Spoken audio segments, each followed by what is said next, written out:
그래서 우리 31절까지 말씀입니다. 우리 오늘 말씀은 우리 한 목소리로 우리 함께 같이 읽도록 하겠습니다. 이사야 40장 27절에서 31절까지 말씀입니다. 여호와 어찌하여 내가 말하며 이스라엘아 내가 이르기를 내게 여호와께 숨겨졌으며 내 송사는 내 하나님에게서 벗어난다 하느냐? 너는 알지 못하였느냐? 듣지 못하였느냐? 영원하신 하나님 여호와 땅 끝까지 창조하신 이는 피곤하지 않으시며 명철이 한이 없으시며 피곤한 자에게는 능력을 주시며 무능한 자에게는 힘을 더하시나니 소년이라도 피곤하며 군비하며 장정이라도 넘어지며 쓰러지되 오직 여호와를 앙망하는 자는 새 힘을 얻으리니 독수리가 날개치며 올라감 같을 것이요 다른 어찌하여도 군비하지 아니하겠고 걸어가도 피곤하지 아니하리로다. 아멘. 오늘 7월 16일 주 앞에 나오신 여러분 한 분을 주님으로 다시 한번 축복합니다. 우리 잠시 영상을 한번 보고 우리가 이어서 우리가 말씀을 나누도록 하겠습니다.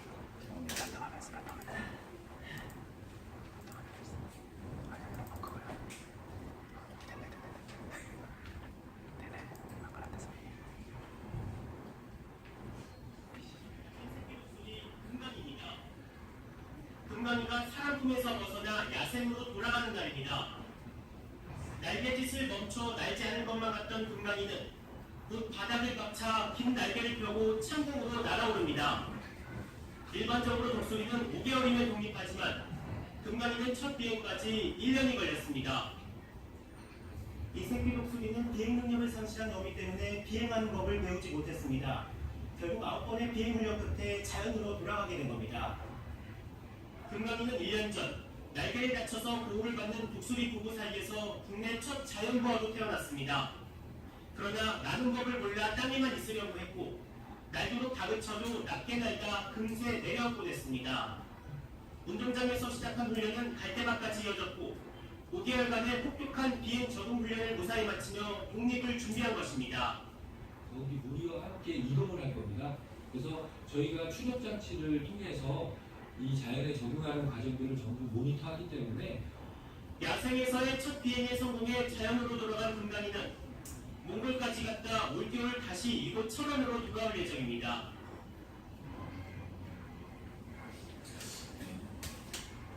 오늘 제가 설교 처음 시작에 이 금강이라는 독수리 영상을 함께 나누는 것은 이 독수리는 우리가 흔히 생각할 때 당연히 태어나서 그냥 어느 정도 일정한 시기가 되면 날고 할 수 있는 것이 당연하다라고 이렇게 생각을 하지 않습니까? 아까 전에 잠깐 나온 것처럼 5개월이면 통상 날아가는데 이 금강이는 어렸을 때부터 이 나는 것을 훈련을 못 받아가지고 무려 5개월이 지나서 1년 정도가 되었을 때 여러 훈련을 통해서 9번에 거친 이런 비행 훈련을 통해서 비로소 나에게 된 그러한 기사입니다. 제가 이 짧은 이 기사를 보면서 오늘 어쩌면 이 금강이가 이 날지 못하는 이러한 모습이 그래서 오늘 우리의 신앙의 모습과 좀 비슷하지 않나라는 그런 생각들을 해봅니다. 원래 하나님께서 우리들에게 주시는 놀라운 은혜는 우리가 하나님의 능력 가운데서 지금 하늘을 비상하게 날 수 있는 그런 능력을 주시는데 실제로 하나님이 우리 삶 가운데서 주신 그런 은혜와 능력들을 정말 우리가 삶 가운데서 누리면서 경험하면서 살아가고 있는가? 다른 말로 하면 하나님이 우리를 그리스도의 자녀로 우리를 이 땅에 부르신 것은 이 세상에서 실패자로 이 세상에서 낭망자로 절망자로 살아가는 것이 아니라 하나님의 은혜 가운데서 믿음의 승리자로 삶을 살아가도록 우리를 부르셨는데 오늘 우리가 정말 각자의 주어진 자리에서 믿음의 승리의 삶을 살아가고 있는가? 오늘 이것을 우리가 함께 생각하면서 오늘 말씀을 통해서 우리 한 사람 한 사람들에게 주시는 하나님의 새로운 은혜의 말씀을 듣기를 원합니다. 오늘 지금 이사야 40장의 배경은 이러합니다. 지금 이스라엘 백성들의 상황이 굉장히 좋지 않은 상황이었어요. 굉장히 좋지 않은 상황이라 하면 이스라엘 백성들이 나라를 잃고 그들이 바벨론의 포로로 잡혀 그들이 구속된 상태, 언업된 상태에 있는 상황에서 하나님께서 이사야 선지자를 통해서 주시는 말씀입니다. 하나님 이스라엘 백성들을 애굽에서 건져내셔서 가나안 땅으로 인도하시고 그리고 그들에게 하나님의 약속의 땅을 허락하신 이후에 그들이 북이스라엘은 아수르에게 망하고 남유다는 바벨론에게 지금 망해서 이스라엘 백성들이 지금 포로로 잡혀가 있는 상황입니다. 이스라엘 백성들의 지금 머릿속에는 하나님이 전지전능하신 천지의 창조주신 하나님이신데 어쩌면 우리 민족이 역사가 여기에서 끊어질 수도 있겠구나. 자칫 잘못하다가는 여기에서 우리의 모든 존재 자체가 사라질 수도 있겠구나 라고 하는 극심한 마음의 불안과 그리고 좌절과 절망함 가운데 하나님께서 오늘 이스라엘 백성들에게 주시는 말씀입니다. 여러분 요즘의 삶에 여러분의 마음을 가만히 한번 들여다보십시오. 여러분의 삶에 하나님이 주시는 평안과 행복함이 넘치십니까? 얼굴도 야구시면 네. 요즘 참 그런 것 같아요. 행복이라는 단어가 요즘 많은 사람들에게 회자되잖아요. 근데 오히려 참 아이러니한 것은요, 그 단어가 그만큼 많이 회자된다는 것은 그만큼 사람들이 행복하지 않기 때문입니다. 왜 사람들에게 기쁨 이러한 것들을 우리가 많이 얘기함에도 불구하고 실제로 우리 삶 가운데서 그것을 누리면서 살아가는가? 저희 교회 여러분들 잘 모르시겠지만 이 아침마다 청소하시는 할머님이 계셨어요. 지금 이제 바뀌었습니다. 근데 이분이 이 교회를 청소하시는데 제가 이제 새벽 기도에 나와서 항상 하실 때마다 늘 신나게 청소를 하세요. 그래서 제가 이제 한 번은 만나서 이제 이런저런 얘기를 했던데 이분이 권사님이세요. 권사님이신데 이제 다른 교회 다니시는 권사님이신데 이 새벽에 와서 연세도 있으신데 이름 넘으신 분이신데 이 청소를 막 하시는 거예요. 근데 그분이 얼굴 표정을 보면 힘들어하는 내색이 하나도 없이 늘 그냥 기쁨에 가득 차 있습니다. 그래서 제가 어떻게 이렇게 하실 수 있어요? 그랬더니 목사님 저는 하나님께서 은혜 주셔가지고 이 건강 주셔서 제가 이렇게 청소할 수 있는 게 얼마나 감사한지 몰라요. 그러면서 제가 이 새벽에 우리가 찬양하고 하잖아요. 목사님 아침에 찬양하면 이 소리가 다 들리나 봐요. 그 찬양 따라가지고 저도 청소하면서 이 막 찬양하고 신나게 제 하루를 시작합니다. 그러면서 그분의 고백이에요. 정말 하나님께서 제게 주신 은혜는 너무너무 큽니다. 근데 이제 그분 아드님이 계시는데 그분 아드님은 이 어머님이 청소하는 것을 너무너무 못마땅해요. 힘들어해요. 그래서 한 번은 이 아드님이 대신 와서 이 교회 청소하는 걸 막 돕고 하더라고요. 근데 차이가 있어요. 뭐냐면 권사님이 청소를 하시면 정말 물기 하나도 없이 깨끗하게 청소가 되는데 이 아드님이 청소하시면 물기가 그냥 나오는 거예요.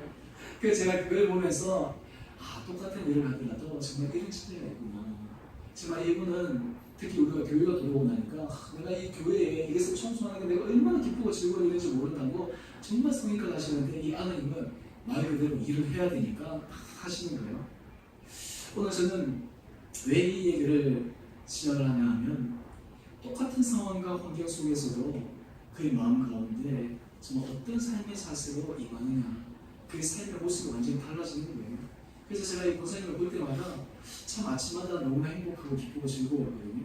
근데 어느 순간 아마 이 권사님이 이제 이 일을 아마 아드님이 많이 권유하셔서 그러신 것 같아요. 이 일을 놓으시고 다른 분이 이제 청소를 하시는데 오늘 사실 우리의 삶의 여러 가지 상황들을 보면 결코 넉넉한 상황이 아무도 없습니다. 여러분 겉으로는 모두 다 행복해 보이고 겉으로는 괜찮아 보이고 부러워야만 하고 그럼에도 불구하고요.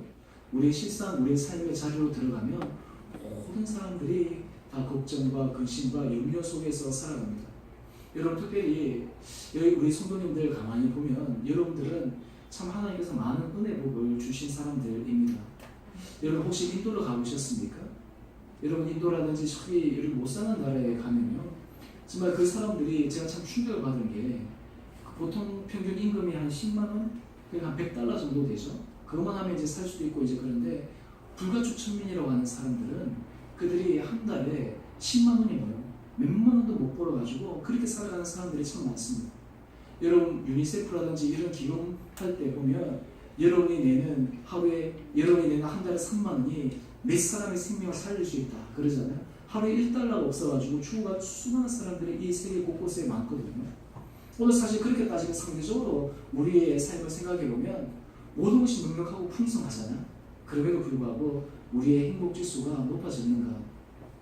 우리 한국 역사를 생각해보면 우리가 지금 6.25 전쟁 이후에 정말 세계에서 이루 말할 수 없을 만큼의 놀라운 경제적인 성장과 발전을 했습니다. 여러분 어렸을 때 한번 생각해 보십시오. 우리나라가 얼마나 못 살았는지. 제가 초등학교 1학년 때 우리 반에 60명에 있었는데요. 그 중에서 정말 잘 사는 친구가 한 명 있었는데 그 친구가 폰이 당시에 처음 나온 폰이었잖아요. 폰에 자동차 갖고 있는 친구가 딱 한 명이었어요. 자동차 없는 게 대부분의 사람들이었어요. 지금 그때 아직 생각해보면 그때 비디오도 그렇고요. 그 비디오가 집에 있어가지고 친구들 자기 생일 파티에 초청해서 비디오 보여주는데 그게 진짜 별 세상이더라고요. 별천의 세상이더라고요. 지금 어릴 때 가만히 생각해보면 오늘 우리들에게는 너무나 물질적으로 외적으로 풍성한 삶이 주어졌음에도 불구하고 오늘 실질적으로 우리의 내적인 마음의 행복함과 이 감사함의 지수는 높아졌는가? 우리 OECD 국가에서 우리가 여러 가지 통계를 내보면요. 우리나라가 이렇게 많이 경제적으로 성장했음에도 불구하고 자살률이 1위고 그리고 여러 가지 행복지수는 거의 굉장히 후순위에 밀리고 오늘 이런 가운데서 뿐만 아니라 우리 기독교의 여러 가지 상황 속에서 보면 오늘 많은 그리스도인들이 한국교회가 굉장한 폐배의식 속에서 살아가고 있습니다. 사회 속에서 여러 가지 집단과 사회 속에서 여러 가지 모습들 가운데서 야 정말 우리가 그리스도인으로서 힘차게 비상하면서 자신있게 어깨를 펴고 당당하게 살아가는 것이 아니라 어떤 의미에서는 좀 위축된 어떤 그런 모습으로 살아가는 것이 오늘 현재 우리의 상황입니다. 오늘 이러한 상황은 이스라엘 백성들이 처한 상황과 별반 다르지 않습니다. 근데 오늘 하나님은 이러한 상황 가운데 있는 이스라엘 백성들에게는 오늘 우리의 삶의 가운데 있는 우리 한 사람 한 사람들에게 하나님께서 원래 말씀하시고 원래 계획하시고 그리고 원래 하나님의 의도하신 바가 무엇인지를 오늘 말씀을 통해서 우리에게 알려주시기를 원하십니다. 그래도 우리 믿음의 사람들은 하나님께서 우리에게 힘을 주실 때 우리의 삶이 새로워집니다. 사실 이 마음이라고 하는 것이 굉장히 중요한 것인데 우리 마음 안에 하나님의 은혜가 가득 차게 되어지면 주변 환경을 우리가 뛰어넘을 수 있는 그런 능력이 나오게 됩니다. 사실 환경이 문제가 아니라 우리 마음 가운데 그런 은혜가 있느냐 없느냐라고 하는 것이 더 큰 문제입니다. 오늘 저는 특별히 이 설교 제목을 새 힘을 주시는 하나님이라고 하는 이 제목으로 하나님께서 정말 여러분 한 사람 한 사람들에게 오늘 주어진 삶의 여건과 상황 가운데서 우리들에게 새 힘을 주셔서 정말 여러분의 삶 가운데서 정말 비상할 수 있는 그런 은혜를 허락하여 주시기를 간절히 원합니다. 오늘 특별히 하나님께서 우리에게 새 힘을 주시는 이 하나님의 은혜를 경험하기 위해서 우리들이 가져야 될 중요한 삶의 자세들이 몇 가지가 있습니다. 오늘 그 삶의 제사들을 우리가 함께 살펴보면서 오늘 여러분들이 주신 이 새 힘을 다시 한번 공급받고 힘있게 전진하게 되기를 간절히 원합니다. 첫 번째, 우리가 하나님의 새 힘을 경험하기 위해서 우리가 정말 주의를 기울여야 될 것은 우리의 입술을 잘 다스려야 합니다. 오늘 이사야 40장 27절 말씀 한번 보시면 야곱아 어찌하여 내가 말하며 이스라엘아 내가 이르기를 내 길은 여호와께 숨겨졌으며 내 송사는 내 하나님에게서 벗어난다 하느냐. 오늘 저기서 야곱아라고 이야기하는 것은 지금 이스라엘 백성 전체를 지칭하는 말입니다. 오늘 지금 이들이 얘기하기를 하나님께서 우리에게 숨겨졌다. 하나님이 우리에게 능력이 우리에게 드러나지 않는다. 오늘 또 다른 말로 하면 하나님 앞에 우리가 아무리 기도하고 하나님 앞에 간청을 해도 하나님이 우리의 신원을 듣지 않으신다. 다른 말로 하면 하나님에 대해서 불평하는 하나님에 대해서 원망하는 그런 말들을 지금 내뱉고 있는 것입니다.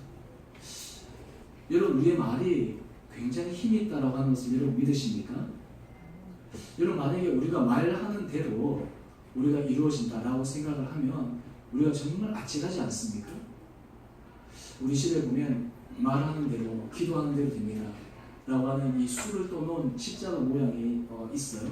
제가 그것을 늘 볼 때마다 우리 이 말의 이 내용과 이 말의 권세가 얼마나 큰지에 대해서 정말 깊게 생각하는데 하나님은 믿음의 사람들에게 제일 먼저 훈련시키기를 원하시는 것은 우리 입술에 훈련을 시키기를 원하십니다. 여러분 이스라엘 백성들이 지금 출애굽하고 난 다음 그들의 광야로 들어갔을 때 그들이 조금 마실 물이 없고 조금 먹을 것이 없게 되자 그들이 매일 먼저 나온 것이 무엇이냐면 불평과 불만이에요.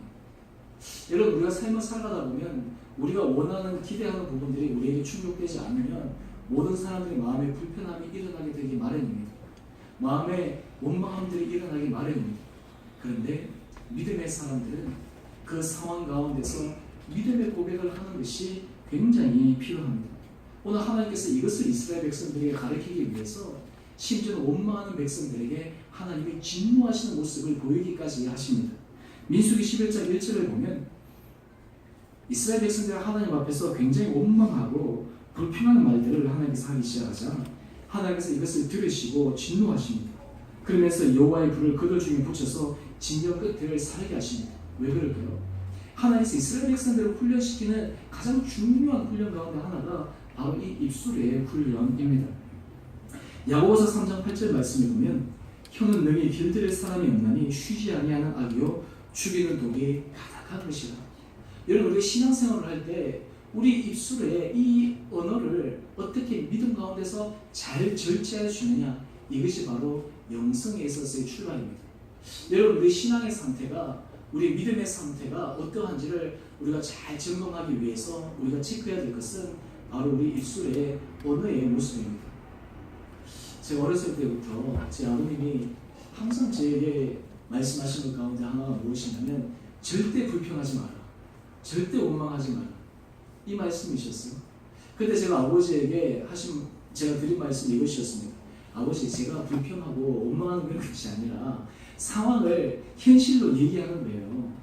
그때 아버지가 얘기하신 참 말씀이 제가 지금도 잊혀지지 않는데, 그래, 너가 현실을 얘기하면 현실이 니한테 사실이 되지만 너가 믿음의 말을 하면 믿음의 말이 네 삶의 현실이 돼. 현실을 얘기해서 네가 현실로 살 거니 아니면 믿음의 말로 해서 너가 믿음으로 살 거니. 오늘 하나님께서 이스라엘 백성들에게 원하시는 것이 바로 이런 삶의 모습입니다. 여러분 우리가 새 힘을 받기 위해서 정말 우리에게 중요한 것은 우리가 하나님 앞에서 이 믿음의 말을 선포할 수 있느냐, 이것이 너무너무 중요합니다. 여러분 자녀를 키울 때도 마찬가지입니다.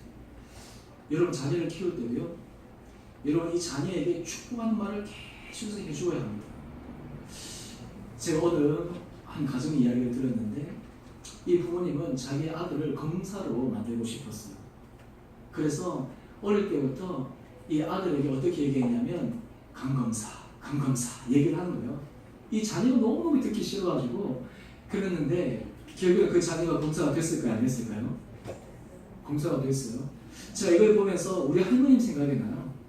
우리 할머님이 우리 막내, 우리 삼촌 이제 석사 이제 대학원 있을 때요, 학교로 전화를 겁니다. 전화를 걸면 어떻게 얘기하냐면 우리 허 교수 좀 바꿔달라고. 그러면 그 사무실에 있는 사람들이 완전 촉포가 되는 거죠. 그래서 우리 삼촌이 그럽니다. 제발 어머니 좀 그러지 말라고. 내가 창피해서 죽겠어. 내가 지금 이제 석사생이에요, 석사생. 근데 할머님이 포기하셨을까 안 했을까요? 또 그 다음에 전화하는데 한 번은 교수님이 받으셨대요. 지도 교수님 받으셨는데 우리 허 교수 좀 바꿔달라고. 근데 참 그 교수님이 그 말을 듣고 참 재밌는 말을 하셨대요. 우리 삼촌한테. 야, 너 어머님의 그 믿음이 대단하다. 네가 진짜 교수가 될 것 같다. 그래가지고 이제 나중에 그 이제 박사학위 받고 이제 교수 생활도 하고 이제 그렇게 했는데요. 제가 할머니께 여쭤봤어요. 할머니 왜 그러세요? 그랬더니 얘야, 너희들은 지금 현실을 보고 얘기하지만 나는 지금 믿음으로 얘기하는 거야. 여러분 하나님께서 우리에게 원하시는 것은 우리로 하여금 믿음의 고백을 하기를 원하십니다. 여러분 하나님께서 우리에게 주신 새 힘을 우리가 경험하기를 원하십니다. 그러면 하나님께서 우리에게 주신 그 새 힘을 우리가 기억하면서 믿음의 고백이 우리 가운데 있게 되기를 간절히 원합니다. 네. 여러분 남편을 최상의 남편으로 바꾸기를 원하세요? 왜 웃으세요? 네. 여러분 아내를 최고의 아내로 만들기를 원하십니까? 어제 사실 제 아내가 생일이었습니다. 어제 생일이어가지고 제가 사실 어제 막 점심 때 우리 막 원석이도 바쁘고 이래가지고 저도 이 교회 막 일이 있어서 깜빡 제가 한 거예요. 그래가지고 이제 저녁에 식사로 나갔는데 식사로 음식점 갔는데 예약을 안 해놨더니 막 식당이 다 복잡해가지고 들어갈 수가 없어서 그래서 그냥 그 옆에 그냥 음식점 여러 개 파는 그런 데 가서 음식을 먹었어요. 그래서 제가 막 음식을 먹는데 제 아내한테 너무 미안한 거예요. 이 생일날 내가 이렇게 내가 하다니. 그래서 우리 아내한테 내가 손을 꼭 잡고 이거 너무 미안하다고. 그러면서 제가 이제 다시 운전하고 집에 돌아올 때 드는 생각이 뭐냐면 내가 진짜 잘못했다. 내가 우리 아내를 내가 최고로 이렇게 생각하고 하면 내가 그런 것도 다 준비하고 해야 되는데 이 모습이 지금 우리 아내를 격화시키는 것뿐만 아니라 이게 지금 내 마음이 참 안 좋더라고요. 여러분 사람이 관계 속에서 그렇습니다. 여러분 하나님께서 여러분들에게 놀라운 은혜를 주기를 원하십니까? 여러분들이 입술로 하나님에 대해서 원망과 불평한 말이 아니라 하나님 앞에서 믿음의 고백을 할 필요가 있습니다. 하나님은 그 사람들에게 넘치게 채우시는 분이십니다. 오늘 두 번째로 우리가 하나님께서 우리에게 주신 새 힘을 경험하기를 원하면 하나님이 누구신지에 대한 분명한 믿음의 고백이 있어야 합니다. 우리 이사야 40장 28절 29절 말씀 한번 보십시오. 우리 다시 한 목소리로 함께 읽어봅시다. 시작.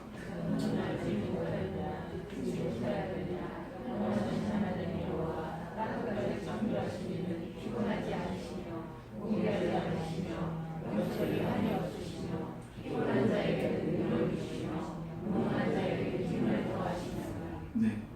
오늘 지금 이사야 40장 28절 29절에는 우리가 하나님이 어떠한 분이신지를 6가지로 설명하고 있습니다. 여러분 우리가 하나님의 이름을 높이기 위해서 하나님이 어떤 분인지에 대해서 우리가 분명한 믿음의 고백이 있어야 합니다. 하나님이 어떤 능력을 가지고 계시는지, 하나님이 어떻게 우리에게 정말 새롭게 해줄 수 있는 분이신지에 대해서 우리가 잘 모르면 우리는 사실 하나님께서 그런 간구를 드리는 것이 어렵습니다. 오늘 6가지를 먼저 한번 살펴보면요. 우리 첫 번째는 우리 하나님은 영원히 계시는 분이십니다. 저는 오늘 이 영원히 계시는 분이시다 라고 하는 이것을 우리가 묵상할 때 다른 말로 하면 우리 하나님은 절대로 우리의 삶 가운데 부재하지 않으시는 분이시다 라는 거예요. 이번 주 목요일날 아버님이 잠깐 서울에 일이 있으셔서 오셔서 저랑 같이 식사를 하고 했는데 아버님이 저를 만날 때마다 저한테 항상 목회에 대해서 여러 가지 많은 조언들을 하십니다. 뿐만 아니라 개인적으로도 신앙생활에 있어서 여러 가지 조언들을 하세요. 그러면서 저한테 늘 얘기하시는 가운데 또 하나의 말씀은 신영아, 항상 감사해야 된다. 어떤 가운데서도 감사의 고백이 끊어지면 안 된다. 감사의 고백이 우리의 삶을 풍성하게 만든다. 여기까지만 했으면 제가 네 하고 넘어갔을 텐데 그 다음에 말을 덧붙이는 거예요. 그게 뭐냐면 내가 이 세상에 없어도 너 이 말을 꼭 기억해야 돼. 근데 갑자기 그 말을 듣는 순간 제 마음이 울컥하는 거예요. 다른 말로 하면 여러분 우리 부모님 중에 사실은 먼저 떠나보내시고 하면 사실 우리 마음이 얼마나 힘듭니까? 얼마나 이 부재함이 우리 삶 가운데서 괴롭습니까? 또한 우리 사랑하는 가족들 가운데서도 먼저 떠나보낸다라고 하는 것이 참 쉽지가 않잖아요. 그래서 많은 사람들의 두려움 가운데 하나가 무엇이냐면 나와 함께 사랑하고 있는 사람들이 나를 떠나는 데 대한 두려움. 그것은 꼭 어떤 죽음뿐만 아니라 우리 삶의 자리에서 이 떠나는 그런 두려움들이 있습니다. 근데 영원하신 하나님이라고 하는 것은 하나님은 절대로 우리를 떠나지 않는 분이시라고 하는 거예요. 여러분 우리가 눈물을 흘리고 있을 때나 아파하고 있는 그 순간에도 하나님 우리와 함께 하시는 분이십니다. 우리가 기뻐하고 즐거워하고 행복한 순간에도 하나님 우리와 함께 하시는 분이십니다. 이것을 우리가 믿는다면 사실 우리 삶 가운데서 어떤 삶의 요동함 가운데서도 우리 마음이 흔들릴 필요가 없는 거예요. 왜 그렇습니까? 영원하신 하나님이 우리와 함께 하시기 때문입니다. 두 번째는 땅끝까지 창조하시는 분이십니다. 오늘 지금 하나님께서 말씀하신 것, 내가 땅끝까지 창조하셨다. 이 창조라고 하는 것은 굉장히 중요한 것인데요. 창조가 무엇입니까? 창조는 무에서 유를 만들어내는 것입니다. 이것이 바로 창조예요. 하나님께서 우리의 삶도 그렇게 만들어낼 수 있습니다. 우리의 삶에 있어서는요, 이러한 조건, 이러한 상황, 이러한 여건, 우리의 계산 속에서 우리가 생각하지만 하나님은 창조하시는 분이세요. 하나님 우리가 생각하지 못하는 가운데서 놀랍게 우리 삶에 역사하실 수 있는 분이십니다. 오늘 우리가 이것을 믿고 우리가 이것을 고백하게 되어지면 우리는 어떤 삶의 상황 가운데서도 창조하시는 하나님을 의지할 수가 있습니다. 여러분 삶의 공경에 처했을 때 여러분 고백해야 될 것이 이것입니다. 창조의 하나님. 하나님은 무에서도 유를 만드시는 분이신데 이 상황도 새롭게 변화시킬 수 있는 분이십니다. 라고 하는 믿음의 고백이 우리 가운데 있어야 합니다. 현실의 삶 가운데 벽에 부딪혔습니까? 현실의 삶 가운데 절망에 부딪혔습니까? 현실의 삶 가운데서 여러분들의 정말 두 손 두 발을 다 들을 정도로 마음이 정말 번민하십니까? 그 순간에 여러분들 고백해야 될 것이 창조의 하나님이십니다. 이 창조의 하나님은 사람의 마음도 변화시킵니다. 사람의 마음도 바꾸십니다. 사람의 생각도 바꾸십니다. 하나님은 우리의 생각과 우리의 모든 것을도 하나님의 은혜 가운데서 새롭게 하실 수 있는 분이십니다. 세 번째는 우리 하나님은 지치거나 피곤해하지 않는 분이십니다. 사실 우리가 어떤 일을 하다 보면 때로 포기하고 싶을 때나 지치거나 피곤해할 때도 있잖아요. 근데 우리 하나님은 그런 분이 아니세요. 우리 하나님은 한번 마음을 먹으시면 끝까지 이루는 분이십니다. 여러분 우리가 구원에 있어서도 마찬가지입니다. 구원에 있어서도요. 사실 우리가 우리 자신이 이 구원의 길을 걸어가는 것이 아닙니다. 우리 자신이 믿음의 길을 걸어가는 것이 아닙니다. 하나님께서 우리를 붙들고 계시하지만 우리가 이렇게 마지막 믿음의 승리의 길을 걸어갈 수 있는 분이십니다. 네 번째는 명철이 한이 없으신 분이십니다. 이 지혜가 많으신 분이신데 저는 특별히 이 분에 대해서 여러분께서 하나님께서 은혜를 구하면 참 좋겠다라는 생각을 합니다. 솔로몬이 1,000번제를 드리고 난 다음 하나님께서 그에게 내게 무엇을 해줄까? 라고 했을 때 솔로몬이 하나님께 간구한 것이 무엇죠? 지혜. 지혜를 간구했지 않습니까? 이 지혜라고 하는 것은 하나님의 생각과 하나님의 관점에서 사물을 바라볼 수 있는 믿음의 능력이거든요. 여러분 우리가 삶을 가만히 돌이켜보면 여러분도 그런 경험들을 참 많이 하셨을 텐데 여러분 지나간 시간들을 생각해 보면요. 여러분도 굉장히 힘든 시간들을 한번 생각해 보십시오. 그런데 어느 순간 그 시간이 지나고 나서 하나님께서 여러분 삶에 새롭게 어떤 것들을 허락하시는 것들을 가만히 돌이켜보면요. 이런 생각이 들잖아요. 내가 왜 그 순간에 그렇게 힘들어했을까? 내가 왜 그 순간에 그렇게 괴로워했을까? 근데 참 아이러니한 것은 우리는 삶에 있어서 그런 경험을 가지고 있음에도 불구하고 오늘 현재 우리가 살아가고 있는 삶 가운데서 동일한 문제에 부딪히면 우리는 또 마음이 낭망하고 쓰러지는 거예요. 그때마다 우리가 하나님 앞에 간구해야 될 것이 무엇이냐면 하나님의 지혜를 간구해야 합니다.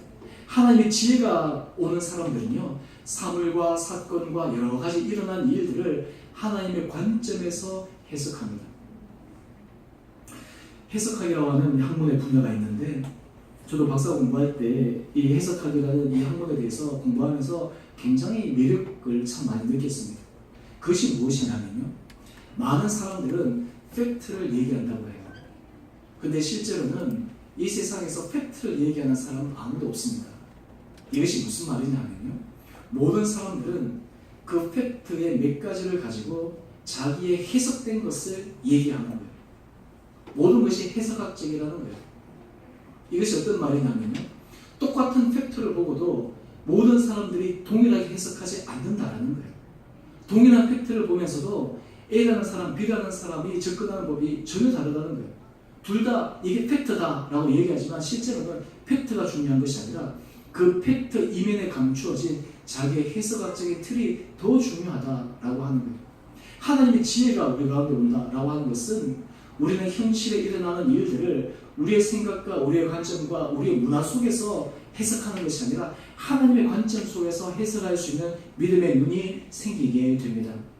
그런로 말미암아서 믿음의 사람들은 어떤 가운데서도 하나님 앞에서 긍정적인 믿음의 고백을 할 수밖에 없는 것은 무엇이냐면 우리 하나님은 선하신 하나님이시오. 우리 하나님은 좋으신 하나님이시오. 우리 하나님은 모든 것을 합력하여 하나님의 최고의 선으로 이루신 분이시라는 것을 우리가 믿기 때문에 어떤 상황 가운데서도 그것을 긍정적으로 해석할 수 있는 힘과 능력이 생긴다라고 하는 것입니다. 다섯 번째는 피곤한 자에게 능력을 주시는 분이십니다. 하나님께서 능력을 주시는 분이세요.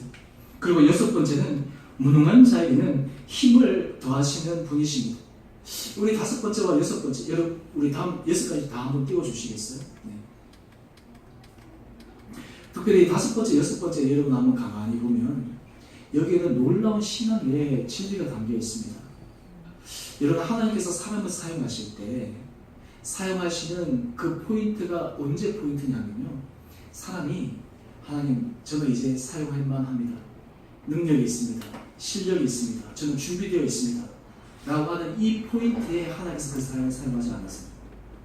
하나님께서 사람을 사용하실 포인트는 언제냐면요. 하나님 저는 이제 아무것도 할 수 없어요. 저는 무능합니다.